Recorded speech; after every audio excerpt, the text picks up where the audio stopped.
레위기는 하나님께 5대 제사로 예물을 드리는 이야기로 이렇게 시작되었습니다. 번제, 소제, 하목제, 속건제, 속죄제를 어떻게 하나님께 드릴 것인가라는 이야기로 시작된 레위기가 마땅히 바쳐야 할 것에 대한 이 규정으로 오늘 본문에 보시면 마무리되고 있습니다. 레위기의 규정 자체가 어떻게 하나님을 예배할 것인가에 대한 초점이 맞추어져 있기 때문에 그 마지막이 그 하나님에 대한 이 소원에 대한 것과 의무적으로 바쳐야 할 것이 무엇인지에 대한 가르침으로 끝나는 것은 상당히 자연스럽다라고 할 수가 있습니다. 소원에 관한 규례들은 레위기 전체에 나타나는 기본 정신이 무엇인가를 잘 보여주고 있습니다. 그것은 하나님께 드려진 것은 거룩하게 구별되어야 한다는 것입니다. 그리고 하나님께 드려진 것들은 일반적인 것들과 구별되어서 하나님의 영광을 위해서만 사용되어야 한다는 것이죠. 이것은 서원을 이행하는 것의 중요성을 말해주고 있습니다. 오늘 본문에서는 이 초태생과 하나님께 온전히 바쳐진 것들, 그리고 11조에 관한 규례를 설명하면서 레위기를 마치고 있다는 것이죠. 처음 태어난 동물은 하나님의 것으로 구별되었습니다. 6월절에 애굽의 모든 초태생들이 다 죽음을 당했지만 그 하나님의 그 구별한 이스라엘 백성들의 모든 초태생들은 이 죽음 앞에서 이 구원을 받았기 때문에 하나님의 것으로 여겨졌습니다. 그리고 여기에는 정결한 것과 부정한 것들, 모든 것들이 포함되었던 것이죠. 또한 온전히 바쳐진 것, 즉 히브리어로 헤렘은 더욱 엄격한 적용을 받았습니다. 어떤 대상이든지 하나님께 온전히 바쳐진 것은 다시 물을 수가 없었던 것입니다. 특히 사람을 온전히 바친다라는 것은 이 두 가지 의미가 있는데, 첫째는 성소의 일을 위해 구별하여 드린다라는 의미를 가지고 있습니다. 28절에 보시면 어떤 사람이 자기 소유 중에서 오직 여호와께 온전히 바친 모든 것은 사람이든지 가축이든지 기업에 바치든지 팔지도 못하고 무르지도 못하나니 바친 것은 다 여호와께 지극히 거룩함이며 라고 말씀하고 있습니다. 28절에 온전히 바친 모든 것은 사람이든지 라고 이렇게 말을 할 때에 그 성소의 일을 위해서 특별히 구별하여 드린 것을 의미하고 있는데, 여기에 온전히 바친 모든 것에 이 사람은 그 이방인의 이 종을 의미합니다. 그러니까 어떤 사람이 이방인을 종으로 부리고 있었는데 그 이방인의 종을 성소에서 섬기도록, 성소에서 필요한 일을 하도록 들였을 때는 그 사람은 이제 물을 수 없이 온전히 여호와께 드려진 것이었죠. 또한 이 온전히 바친다라는 이 헤렘은 살인이나 우상 숭배와 같이 반드시 죽여야 하는 죄를 지은 자에게 그 죄값을 치르게 하는 진멸을 뜻하기도 하였습니다. 29절에 보시면 온전히 바쳐진 그 사람은 다시 무르지 못하나니 반드시 죽일지니라 라고 말씀하고 있습니다. 29절에 온전히 바쳐진 사람이라는 것은 반드시 죽여야 하는 죄를 지은 사람, 또 전쟁에서 이 포로로 잡혀와서 이 죽임을 당해야 하는 그러한 사람들을 의미하고 있습니다. 이러한 온전히 바쳐진 것에 대한 교훈들은 구약의 사울왕을 통해서 잘 배울 수가 있습니다. 하나님은 사울왕에게 아멜렉을 진멸하라라고 명령하셨습니다. 하지만 사울은 그 자신의 유익을 위해서 아멜 왕과 좋은 가축들은 진멸하지 않았던 것이죠. 결국 이로 인해서 사울 왕은 그 하나님의 엄중한 이 심판을 받아서 결국 죽게 되는 것을 볼 수가 있습니다. 이렇듯 그 하나님께 온전히 이 바쳐진 것들에 대해서는 오직 하나님만이 이 권리를 행사할 수가 있다는 것이죠. 만일 그 하나님의 뜻과는 상관없이 자신의 이 권리를 주장하게 된다면 그 자체가 큰 죄악이 되는 것을 볼 수가 있다는 것이죠. 이것은 그 오늘날의 우리들에게도 이 동일하게 적용됩니다. 그리스도께서 자신을 하나님께 드릴 때 그리스도를 믿는 그 신자들도 함께 그 하나님께 드려졌다라고 성경은 말씀하고 있습니다. 로마서 6장 8절 말씀해 보시면 만일 우리가 그리스도와 함께 죽었으면 또한 그와 함께 살 줄을 믿노니라고 말씀하고 있습니다. 주님이 모든 사람을 대신해 죽으신 것은 그 우리도 다시는 자신을 위해 살지 않고 그리스도를 위해 살도록 하기 위함이다라는 그런 의미를 가지고 있다는 것이죠. 그러니까 우리들이 그리스도와 함께 십자가에 못 박혀 죽었다라는 그런 의미, 즉 그리스도와 하나됨, 그리스도와 연합되었다라는 그 의미는 오직 그리스도를 위해 살기 위해 우리가 부름을 받았다라는 그러한 의미를 가지고 있다는 것입니다. 로마서 14장 8절 말씀해 보시면 우리가 살아도 주를 위하여 살고 죽어도 주를 위하여 죽나니 그러므로 사나 죽으나 우리는 주의 것이로다. 즉 하나님께로부터 구별된 존재다. 그러니까 우리는 우리의 것을 우리가 주장할 수 있는 권리가 없는 사람들이다라는 그런 의미를 가지고 있다는 것이죠. 하나님이 주신 땅과 나무에서 나는 수확의 10분의 1은 반드시 하나님께 돌려드려야 했습니다. 만일 수확물의 11조를 물으려면 그 금액의 5분의 1을 더해 드려야지만이 그것을 물을 수 있었던 것이죠. 가축을 하나님 앞에 11조를 드리려고 하면 이 목자가 평소에 들고 다니는 그 지팡이 아래로 지나는 10번째의 금마다 하나님께 속하게 되었습니다. 즉 그 가축이 이 건강하든지 아니면은 연약하든지 상관없이 무조건 10번째 지나는 그 가축은 하나님 앞에 11조를 드리도록 구별되었다는 것이죠. 하나님께서 이렇게 드리도록 하신 이유가 무엇이냐면 그 인간의 욕심이 끼어들지 못하도록 막으시는 것이죠. 마찬가지로 그 오늘날 우리들도 하나님 앞에 이 11조를 드릴 때에 온전한 그 수익을 드리느냐 아니면은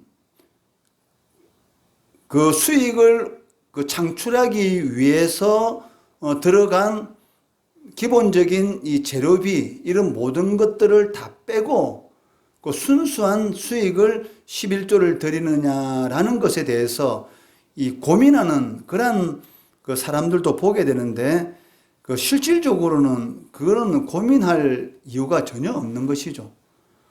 전체 수익을 드리든지 아니면은 그 수익을 얻기 위해서 들어간 재료비를 다 빼고 순수한 수입을 드리든지 그것은 중요한 것이 아닙니다.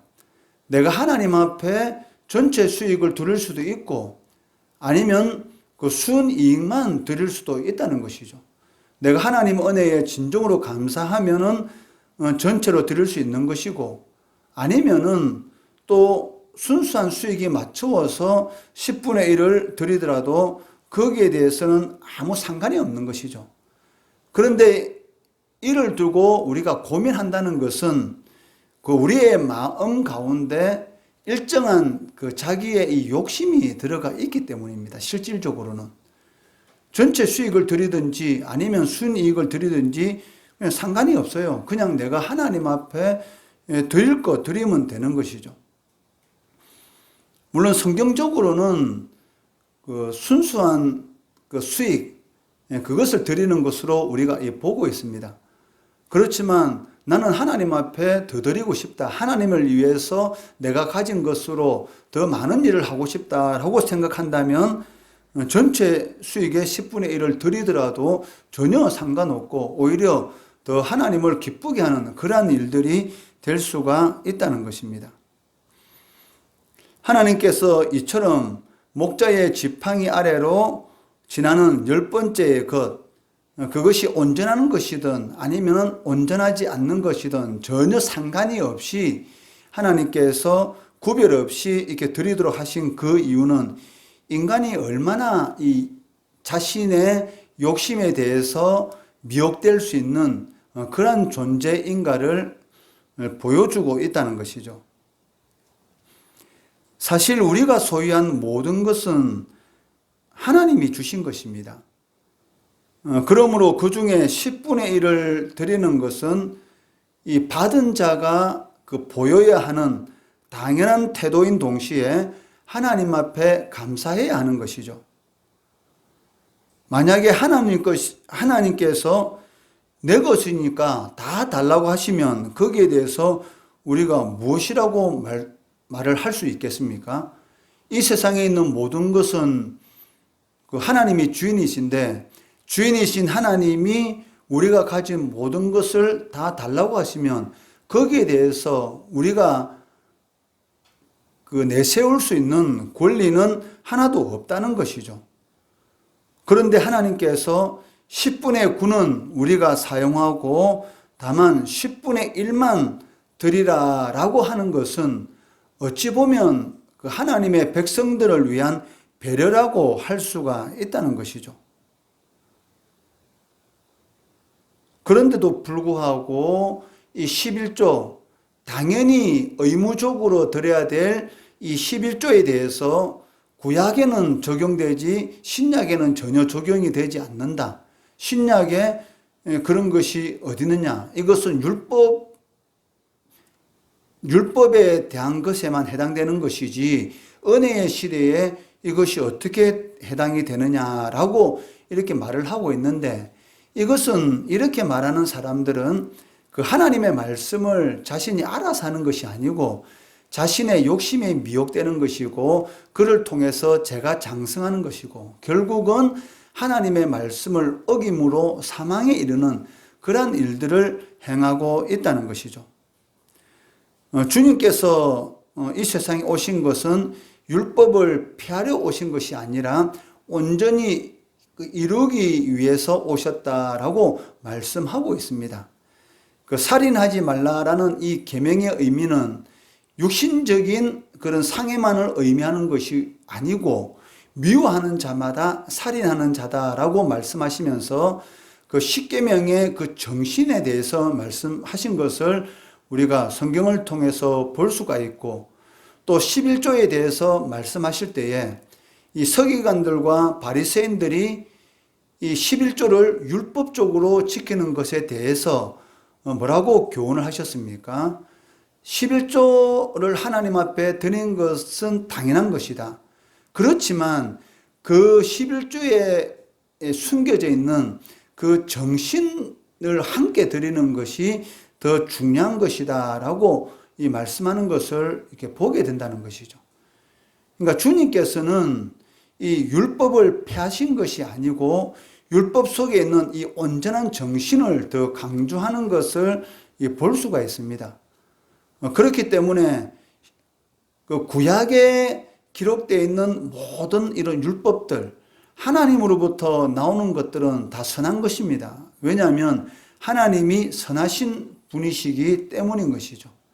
그 선한 것을 인간들이 자신의 이 욕심을 위해서 사용하다 보니까 그것이 마치 그 인간들을 올가매는 이런 나쁜 것으로 이렇게 보여지기 시작했던 것이지, 실질적으로는 율법은 선하신 하나님으로부터 온 것이기 때문에 선한 것이다라고 말을 할 수가 있다는 것입니다.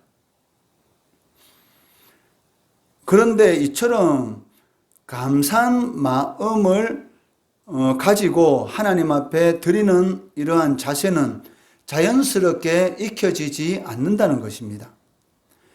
왜냐하면 이 마음의 욕심을 제어하고 하나님이 주인 되신다라는 것을 인정하는 것은 우리 인간의 이 본성을 거스르는 것이죠.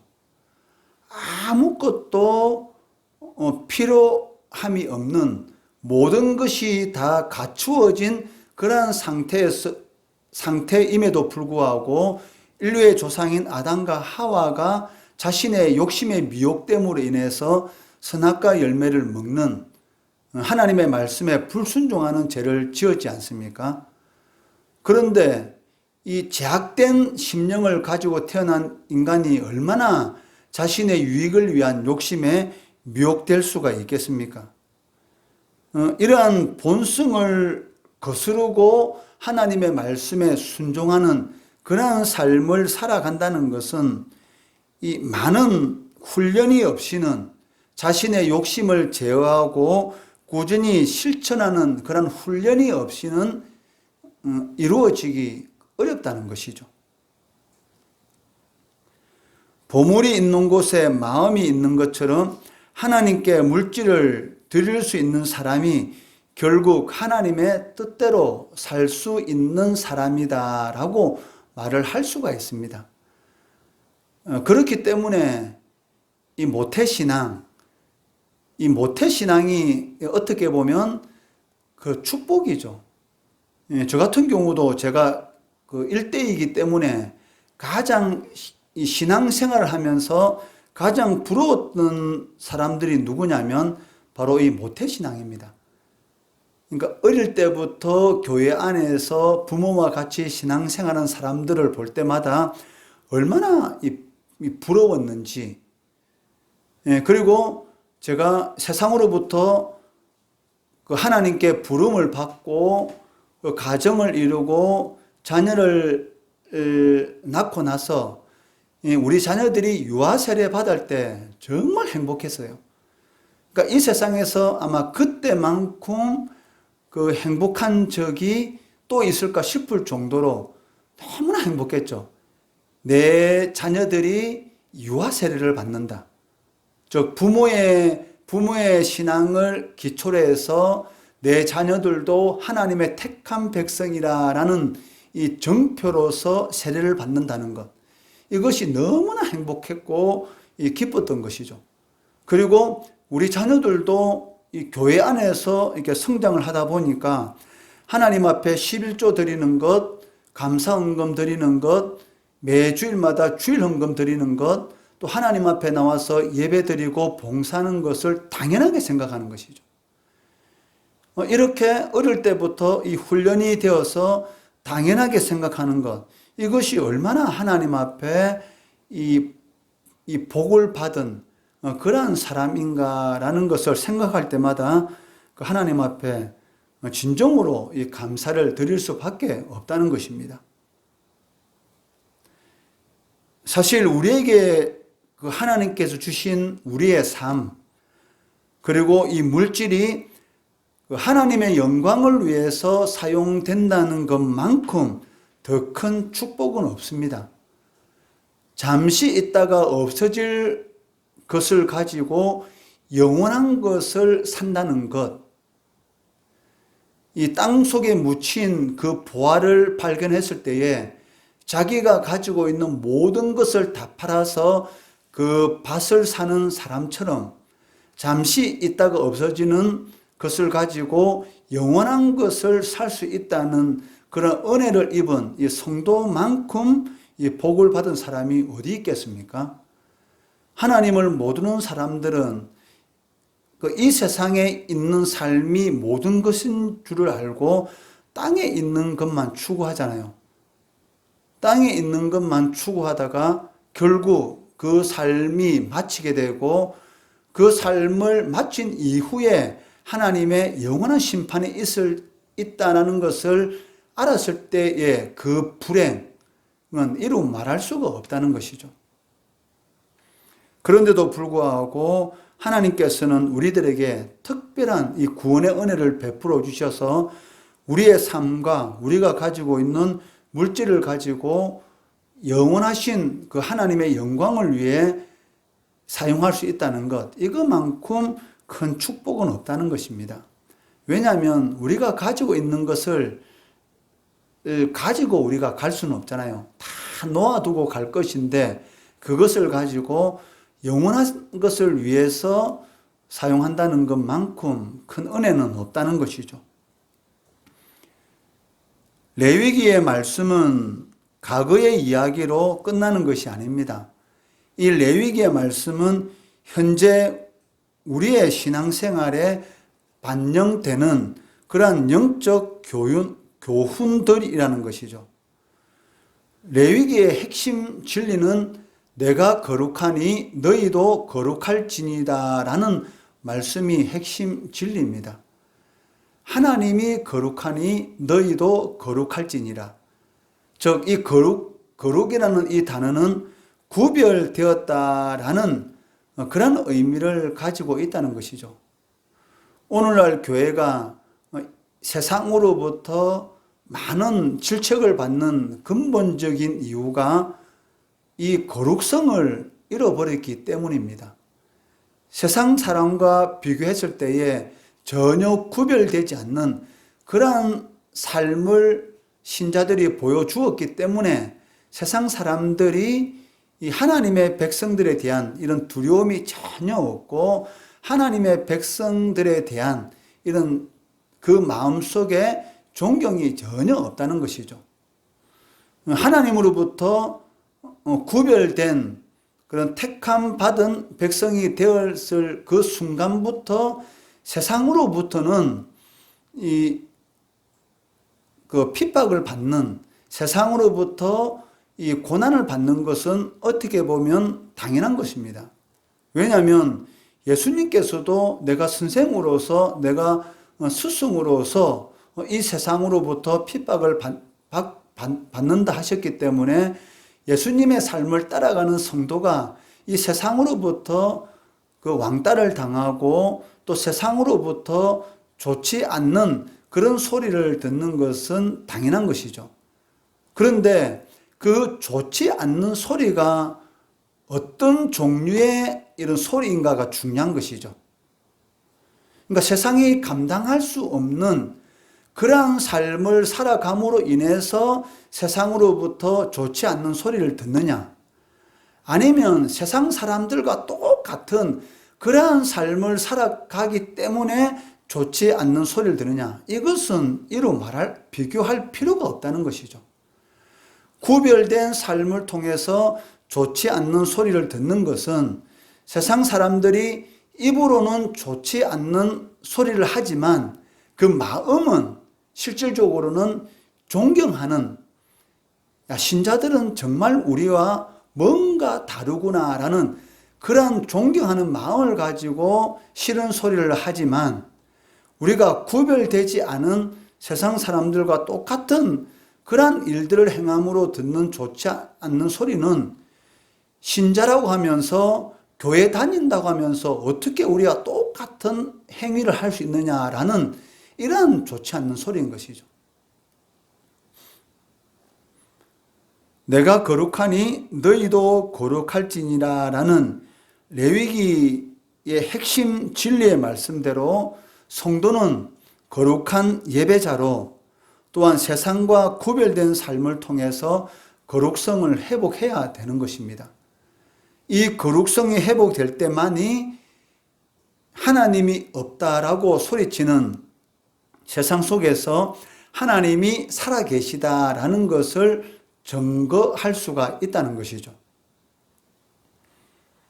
우리가 살아도 주를 위하여 살고 죽어도 주를 위하여 죽나니 그러므로 사나 죽으나 우리는 주의 것이다 라는 바울 사도의 고백처럼 이러한 고백이 우리의 삶 가운데 이루어지는 그런 성도 되시기를 주의 이름으로 축원합니다. 이 시간 함께